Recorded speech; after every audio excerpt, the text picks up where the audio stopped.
The St. Augustine Cathedral in Philadelphia was bathed in afternoon sunlight, its stained glass windows casting jewel-toned shadows across the marble floor. Grace Calloway stood before 300 guests in her custom Vera Wang gown, a cascade of white roses clutched in trembling hands.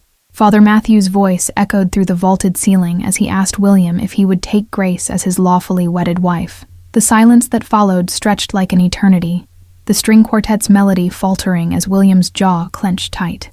"I can't do this," William finally whispered, the words hanging in the air like smoke. A collective gasp rippled through the crowd as he leaned closer, his voice now only for Grace's ears. "Your family's company is worthless, and I refuse to tie myself to a sinking ship." Grace's vision tunneled as William turned and walked away, his footsteps echoing against the marble floor, the only sound in the cavernous space. The bouquet trembled violently in her hands as she stood frozen, unable to process the public humiliation. The whispers started immediately, a low buzz of horror and excitement, because nothing brought people together quite like watching someone else's world collapse. Grace saw her mother stand, hand pressed to her mouth in shock, while her younger brother David's face had gone sheet white. The cathedral doors remained open from William's exit, the afternoon sun creating a blinding rectangle of light that seemed to mock the darkness suddenly enveloping Grace's heart. She wanted to run, to disappear, but her legs refused to move. Then the ground seemed to shake as the sound of vehicles, dozens of them, screeched to a halt outside. Black SUVs lined the street as far as the eye could see, their tinted windows reflecting the sun like obsidian mirrors. A silhouette appeared in the doorway, backlit by the sun, tall and commanding in a tailored black suit. The figure strode down the aisle with purposeful steps that made people unconsciously lean away, an invisible force field of authority preceding him. Grace could finally see him clearly as he approached. Sharp jawline, intense eyes that seemed to pierce through her very soul, dark hair swept back from a face that belonged on a Renaissance painting. He couldn't be older than 27, yet carried himself with the confidence of someone who owned the world. Behind him, men in identical dark suits filed into the cathedral, positioning themselves at every exit, hands clasped before them in a stance that wasn't threatening, but made their purpose clear. No one was leaving without permission. "This wedding won't end," the man announced, his voice deep and smooth with the faintest trace of an Italian accent. "It just changes grooms." The cathedral erupted in chaos, people shouting questions, Grace's mother screaming. The stranger extended his hand to Grace, ignoring the commotion around them as though it was merely background noise. "Matteo Valenti," he said simply, dark eyes fixed on hers. "And you're going to marry me instead." Grace stared at his outstretched hand like it was a venomous snake, her mind unable to process this surreal turn of events. I don't know you," she managed to say, her voice small and childlike in the vast cathedral space. "No," Matteo agreed with a slight nod. "But your father knew me very well, and the Calloway debt to my organization is now your responsibility." He stepped closer, and she caught the scent of expensive cologne, and something darker. Danger, perhaps. The cathedral had fallen into stunned silence, hundreds of eyes watching this exchange as though it were a particularly captivating play. Grace could almost feel the smartphones recording, knowing that her humiliation was now transforming into something even more spectacularly viral. "You have two choices, Grace," Matteo continued, his voice low enough that only those nearest could hear. "You can leave here alone, publicly abandoned, and watch your family lose everything by Monday morning. Or you can take my hand, complete this ceremony, and I'll ensure the Calloway name survives." Grace looked past him at the sea of shocked faces, her mother's tears, her brother's terror, guests already texting furiously. William was probably halfway to the airport by now, escaping the disaster he'd created while she stood in its epicenter. Her entire life had been destroyed in front of 300 witnesses, her reputation, her dignity, her carefully planned future, all evaporated in a matter of minutes. What did she have left to lose? Her hand moved almost of its own accord, trembling fingers placing themselves in Matteo's waiting palm. His fingers closed around hers, warm and strong, absolutely certain. "Smart choice," he murmured, then turned to Father Matthews, who looked like he might faint at any moment. "Start over from the beginning, Father, and make it quick. I have business to attend to this evening." The reception hall felt like a fever dream, crystal chandeliers casting prismatic light over tables of uneaten food, a wedding cake no one would cut, champagne flowing freely as guests alternated between awkward silence and feverish whispers. Matteo sat beside her, utterly relaxed, champagne glass never empty, as though marrying a stranger in a hostile takeover was a perfectly normal Sunday activity. Men in dark suits, his men, stood at strategic points around the room, their presence making it clear this celebration would continue as planned. "You should eat something," Matteo said without looking at her. "The salmon is excellent, and you'll need your strength for the conversation we're about to have." He took a sip of champagne, dark eyes scanning the room like a general assessing a battlefield. Grace pushed her untouched plate away, leaning closer to him. "I just married a complete stranger at gunpoint. Forgive me if I've lost my appetite," she hissed, surprised by her own boldness. "I'd prefer to understand what the hell is happening before I worry about proper nutrition." "You married a solution to your problems," Matteo replied, finally turning to face her fully. The intensity in his eyes made her lean back slightly in her chair. "Would you prefer I'd let William humiliate you and walked away?" The limousine ride to Matteo's estate in the hills overlooking Philadelphia was silent, tension thick enough to cut with a knife. Grace stared out the tinted windows, watching the city lights blur as they ascended into the wealthy enclave of Bryn Mawr, where old money mingled with new power. The mansion appeared suddenly around a bend, a modern fortress of stone and glass perched on a hill, surrounded by a 12-foot wall topped with security cameras. The iron gates opened automatically as their convoy approached, armed guards nodding respectfully as the caravan of black SUVs passed through. "Welcome to your new home," Matteo said, as they pulled into a circular driveway where a marble fountain depicted Poseidon wielding his trident. "My staff has prepared the east wing for you. You'll have your privacy, but don't mistake that for freedom." The interior was a study in controlled opulence. Italian marble floors, priceless art on every wall, furniture that looked centuries old yet perfectly maintained. A staff of silent, efficient people appeared to take Grace's belongings, their eyes carefully avoiding hers as they carried her wedding luggage up a sweeping staircase. "Your room has a panic button beside the bed," Matteo informed her, leading her through corridors that seemed designed to disorient. "Not that you'd need it. The windows are bulletproof, and there are guards patrolling the grounds at all hours." Grace stopped abruptly, turning to face her new husband with newfound courage born of exhaustion and shock. "Protection from what?" she demanded, surprised when her voice didn't tremble. "Or should I ask from whom?" Matteo's expression remained neutral, but something flickered in his eyes, perhaps respect for her directness. "From the same people who convinced William to humiliate you today, from business rivals who would use you against me, from anyone who sees you as leverage." Before she could respond, a man appeared in the doorway, silver-haired, impeccably dressed in a charcoal suit despite the late hour. His eyes were cold and assessing as they swept over Grace, cataloging every detail like an appraiser with a questionable antique. "Mrs. Valenti," he greeted her, the formality of the name she'd possessed for less than 6 hours striking her like a physical blow. "I'm Samuel Richardson, Mr. Valenti's consigliere. We have some matters to discuss regarding your brother." Grace's stomach tightened at the mention of David, her 19-year-old brother who had looked so pale at the wedding. "What about him?" she asked, struggling to keep her voice steady as Samuel exchanged a meaningful glance with Matteo. Samuel pulled out a tablet and slid it across the marble-topped side table. "These are his financial activities for the past 3 months.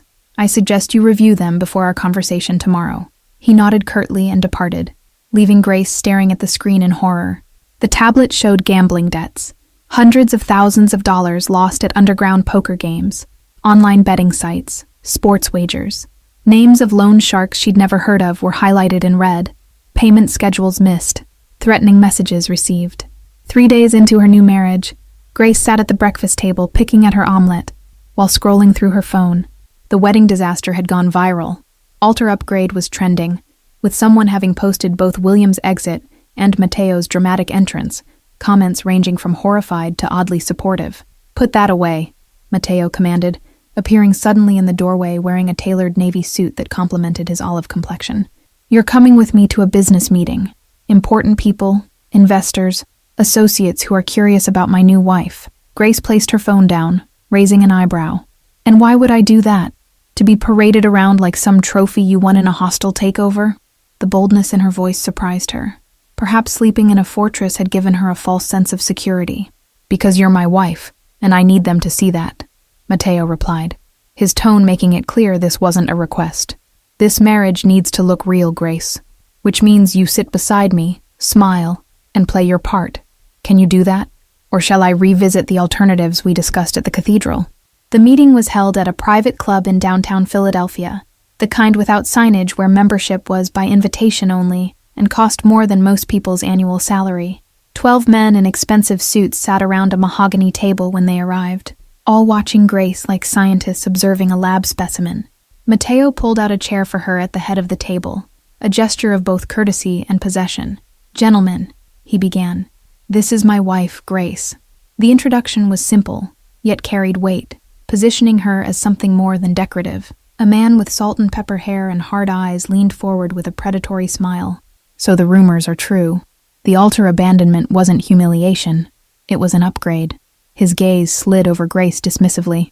"Though I have to wonder what she brings to the table besides a pretty face and a bankrupt shipping company." "Richard manages our Boston operations," Mateo informed Grace, his tone neutral yet carrying an undercurrent of warning. "He excels at identifying vulnerabilities, though sometimes mistakes surface judgment for insight." The subtle rebuke silenced the table momentarily. Another man, younger with slicked back hair and calculating eyes, cut through the tension. "The Callaway shipping network is hemorrhaging money. 3 major clients dropped them last quarter after that suspicious dock fire." He turned to Grace directly. Why would Mateo tie himself to such an obvious liability? Grace felt Mateo tense beside her, recognizing this wasn't just curiosity, but a challenge to his judgment. Drawing on years of business dinners with her father, she straightened her spine and met the man's gaze directly. "Because he sees potential where others see problems," she heard herself say. The table fell silent, all eyes turning to her with renewed interest. The younger man smirked. "How enlightening. What potential does a failing company with $20 million in debt offer the Valenti organization?" His tone suggested there was no possible good answer. The docks were still burning when they arrived, orange flames licking up into the night sky, consuming 3 massive warehouses. Fire trucks lined the pier, their hoses barely making a dent as the smell of burning chemicals and charred wood choked the air. Mateo stood at the edge of the police barricade, his face carved from stone while Samuel spoke urgently into his phone, barking orders. Other men in suits surrounded them. Soldiers, Grace had learned to call them. The muscle of the organization that kept the Valenti empire functioning. "How much?" Mateo asked, his voice deadly calm in stark contrast to the chaos around them. Samuel hung up his phone, expression grim as he delivered the verdict. 8 million in product, maybe 10. The insurance won't cover half of it. Grace understood the subtext. Illegal cargo, the kind that couldn't be reported to authorities or claimed on official documentation. She stood slightly apart, wrapped in a coat hastily thrown over her nightgown, when Mateo had dragged her from sleep to witness this disaster. "Who?" Mateo's question was simple, but the promise of violence underneath made Grace's skin prickle. Samuel's expression darkened further as he gestured toward a laptop set up in the back of an SUV. Security footage shows someone accessed the warehouse at 2 a.m., someone with clearance codes. Samuel pulled up grainy video, showing a figure in dark clothing approaching the warehouse entrance, punching in a code, then disappearing inside. 20 minutes later, the figure emerged and walked calmly away. 30 seconds after that, flames appeared in the windows, spreading with unnatural speed. "Can you see their face?" Mateo asked, leaning closer to the screen. "No, but we traced the access code." Samuel pulled up another screen showing security credentials, pointing to one entry with a name that made Grace's blood run cold. "David Callaway. Your brother-in-law had access codes to our warehouse. When exactly did that happen?" All eyes turned to Grace, the soldier's expressions shifting from neutral to hostile in an instant. "I don't," she stammered, mind racing. "David was helping inventory some family assets in the shared warehouse space last week, before the wedding. I gave him temporary access. You gave your gambling addict brother access to our facilities after everything I told you about his debts?" Samuel's face flushed with anger. 8 million up in smoke because you brought a traitor into this family. "I'm not a traitor," Grace protested, her voice rising. "And neither is David. Check the timestamps. His code was used at 2 a.m., but where was he? Can you track him?" Her heart hammered against her ribs as she realized she was fighting for both their lives. Samuel worked the laptop for a moment, then cursed under his breath. His phone was off, no GPS data. He looked at Mateo meaningfully. "Convenient, isn't it? Almost like he knew we'd be looking. Or someone stole his code," Grace countered, her voice rising with desperation. "The Richardson family has been targeting us.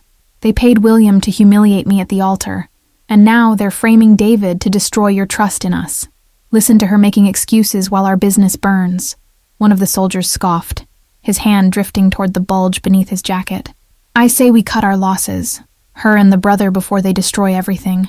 The words hung in the smoky air like a death sentence, as Grace's heart hammered against her ribs. She looked at Mateo, searching his face for any sign of belief, any flicker of trust beneath his impenetrable mask. "Did you know?" he asked softly, stepping closer until she could see flecks of amber in his dark irises. "Did you know your brother would do this?" His voice was calm, but carried the weight of her fate within each syllable.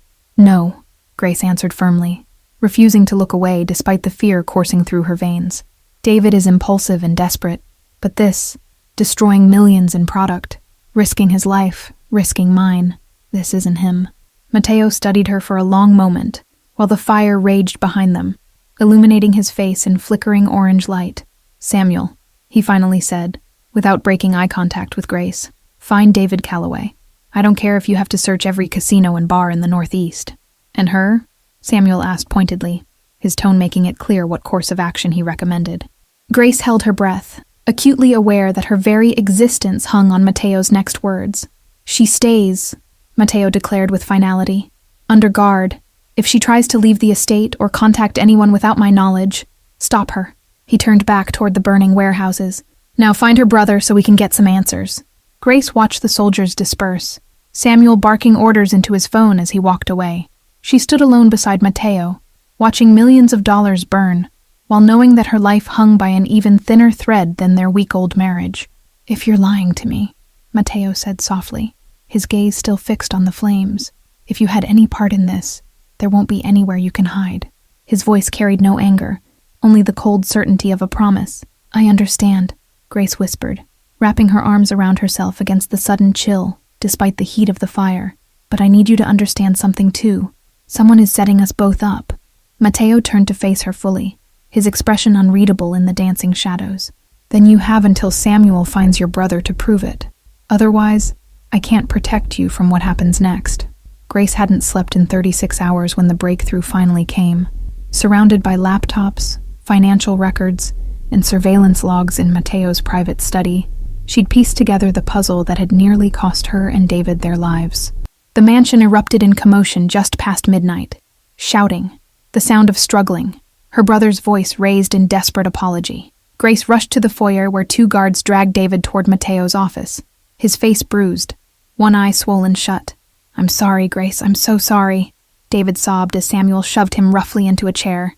Mateo stood by the window, his back to them, radiating a cold fury that made the room feel like the inside of a glacier. "David Calloway," Mateo said without turning around. "You used access codes registered to you to enter our warehouse 3 nights ago. Tell me why I shouldn't kill you right now." His voice was devoid of emotion, each word falling like a stone into still water. "It wasn't me," David stammered, words tumbling out in panic. "I swear I was at the Blue Diamond Casino all night. Ask anyone at the high-stakes table. I lost $15,000 on a bad hand of Texas Hold'em." Samuel stepped forward, tablet in hand. "Your code was used at 2:17 a.m. Are you saying someone stole it?" The skepticism in his voice was palpable as he exchanged a glance with Mateo, who had finally turned to observe the interrogation. "Start from the beginning," Mateo commanded, leaning against his desk with deceptive casualness.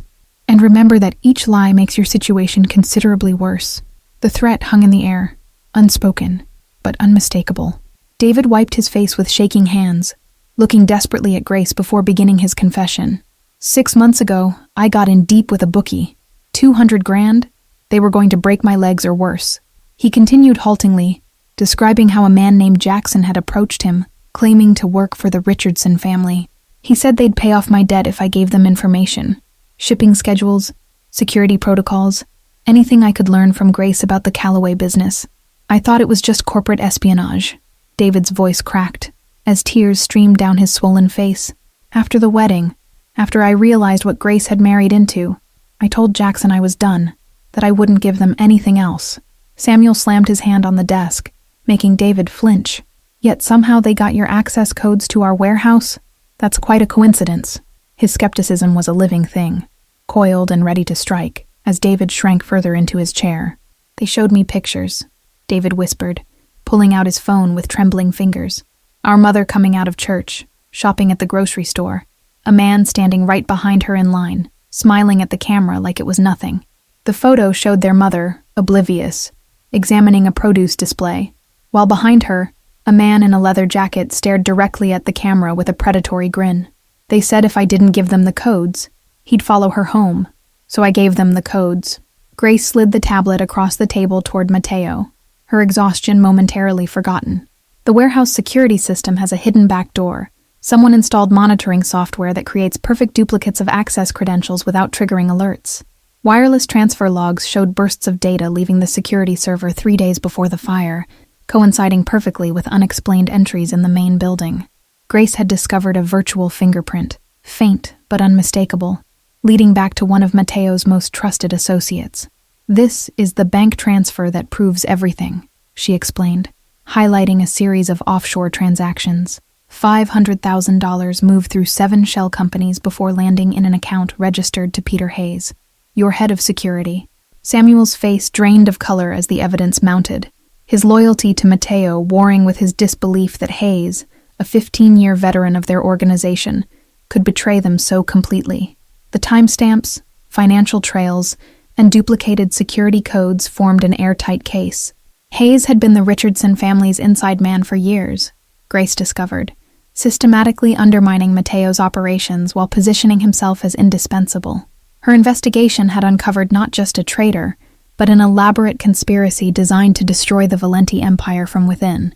The Boston Harbor operation was Mateo's most decisive strike against the Richardson family, not a shot fired, yet more devastating than any bullet. Based on Grace's investigation, his men intercepted a massive shipment, seizing $12 million in product and leaving Richardson's entire East Coast distribution network in shambles. Anonymous tips to the FBI led to the arrest of Jackson and 6 other Richardson lieutenants, charged with everything from racketeering to attempted murder. Thomas Richardson himself vanished. Rumor had it he'd fled to the Cayman Islands, his empire crumbling behind him.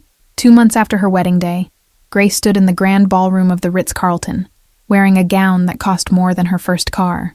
The room sparkled with Philadelphia's elite, business associates, politicians, even a few celebrities who pretended not to know the true nature of their host's business. This wasn't a belated reception, but rather a coronation. Mateo had called it a celebration of partnership, but Grace understood its real purpose. Tonight was Mateo's public declaration that she belonged in this world, that she had earned her place at his side. She watched from across the room as her husband worked the crowd, accepting congratulations on decimating the Richardson threat. He moved with the confidence of a king surveying his domain, powerful men stepping aside as he passed. You seem to be adjusting well. Samuel appeared beside her, offering a glass of champagne with newfound respect in his eyes. 2 months ago, he'd been ready to dispose of her as a liability.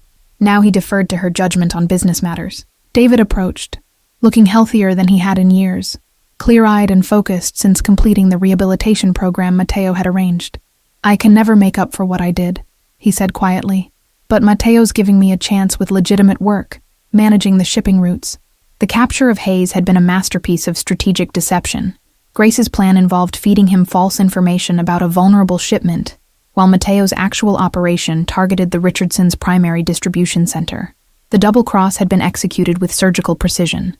Grace had transformed the legitimate side of their business, restructuring shipping routes to increase efficiency by 40%, while establishing new contracts with pharmaceutical companies needing discreet, temperature-controlled transport. The innovations had doubled their legal revenue stream in under 2 months.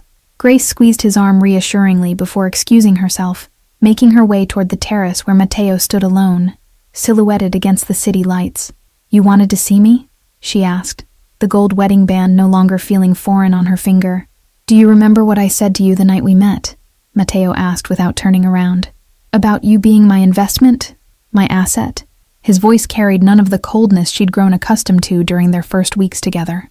Yes, Grace replied, stepping beside him to look out over the glittering cityscape that seemed to mirror the transformation of her life. You said our marriage was a transaction, a way to protect assets and consolidate power. Mateo turned to face her, something in his expression making her breath catch, a softness she'd glimpsed only in rare, unguarded moments. I was wrong, he said simply, pulling a small velvet box from his pocket. He opened it to reveal a platinum ring with an enormous emerald surrounded by diamonds. "This isn't a proposal. We're already married," he clarified, slipping it onto her right hand. "This is a promise that things are different now. When they left you at the altar, they wanted to break you," Mateo continued, his fingers lingering on hers. "Instead, you outplayed everyone, found the traitor in my organization, saved my business, and turned a forced marriage into a true partnership." Grace felt tears threatening to spill as Mateo led her back inside, raising his hand for silence as they entered the ballroom. The crowd parted, conversations dying as all eyes turned toward them with expectant curiosity. "A few months ago, I married this woman to protect business interests," Mateo announced, his voice carrying across the hushed room. "Tonight, I introduce you to my true partner, my equal, the woman who saved this family from destruction and proved that the Valenti Empire isn't just mine anymore. Thank you all for following this story. If you enjoyed it, please write in the comments where you're watching from, and don't forget to like, subscribe, and share this video, as your support is crucial for me to continue creating content here.